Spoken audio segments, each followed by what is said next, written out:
local, late breaking. This is WDSU News This Morning. And good morning, everybody. A look outside at the Crescent City.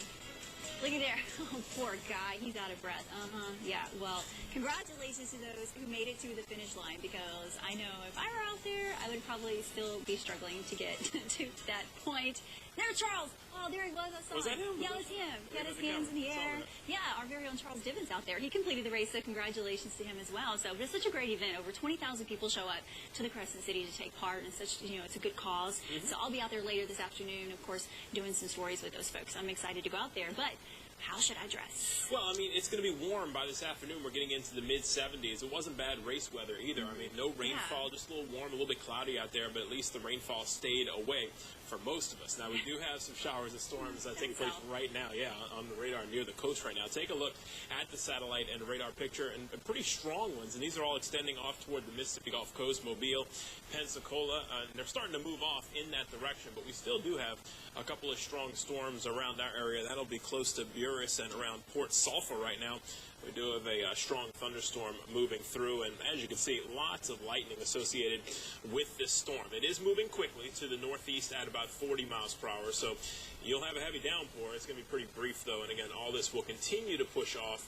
Looks like it'll miss Biloxi and Gulfport, but push off toward Mobile and Pensacola. That's where they're going to have probably some flash flood warnings in that direction, as we've seen those storms training over the same area for the last hour or so. So we're still dealing with a few showers and storms, but it is going to improve even close to the coast within the next half hour to 45 minutes or so. Temperatures are in the mid to upper 50s right now. On the North Shore, we're looking at low to mid 60s south of the lake.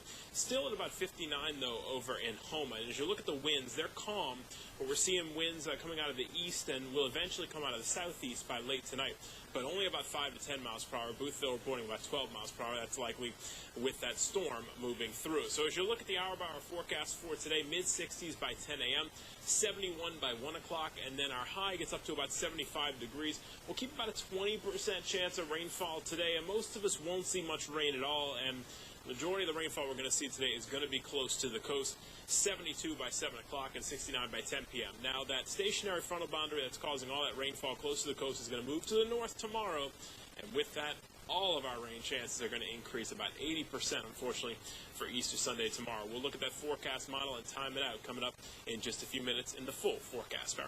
All right, Jesse, thanks for the update. Well, from Commitment 2016, this is a reminder for you. Early voting for the April 9th election starts today, and it goes on through next Saturday, April 2nd. So you can early vote every day from 8:30 a.m. until 6, except for Sunday. So be sure to check with your parish registrar or voter's office to find out where you go to cast your ballot. Well, right now, more than 25,000 runners and walkers have hit the street this morning for the Crescent City Classic. Here's a live look outside for the 38th annual running of the 10K, which is 6.2 miles. The 10K began in front of the Mercedes-Benz Superdome area on Poitras. Of course, runners went through the French Quarter all the way up to Esplanade Avenue and ending at City Park. Of course, there will be bagged meters and signs, so here's a warning. If you're headed in this direction, there are parking restrictions along the running route, also some traffic problems there, so avoid all of these areas if possible. Well, the driver who crashed head-on into former Pelicans head coach Monty Williams' wife had meth in her system, and that's according to a coroner's report. 52-year-old Susanna Donaldson and 44-year-old Ingrid Williams died in the accident that happened last month in Oklahoma City. Donaldson was speeding, going 78 miles an hour when she hit Williams' car. Monty Williams is now the assistant coach for Oklahoma Thunder. He has taken a leave of absence for the rest of the season.